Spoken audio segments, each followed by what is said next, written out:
Hello and welcome to episode 579 of the Daily Sales Message podcast, where every single day I share a piece of simple and actionable advice that's designed to help you feel more confident and sell more stuff too.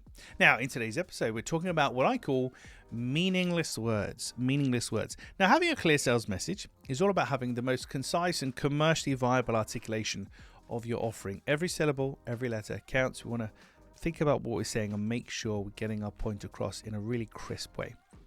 Meaningless words, words like efficiency or streamlining, where as you're saying them, you might feel like, well, it's pretty obvious what that is.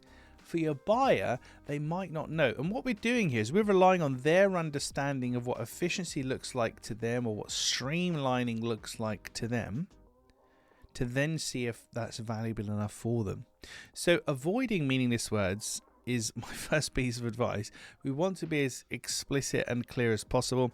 If you can't avoid the words, if it is about streamlining and driving efficiency, then define it. Being able to define the terms that you use really helps. So at the top of the podcast there, I talked about a clear sales message is the most commercially viable and concise articulation of your offering. That's the definition of a clear sales message. If you ask me what it means to be clear, there's 5 things.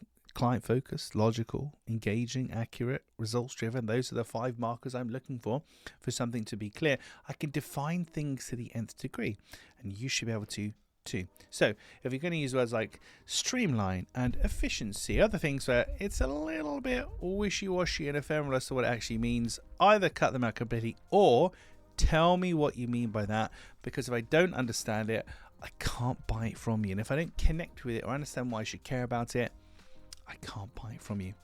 Right, that's it for this episode of the podcast. Tomorrow, as I check my notes, in episode 580, we're talking about, this is for larger businesses really, or certainly businesses have got a larger customer base, customer flow, but something you can do to keep your buyers happy and make you easier to deal with.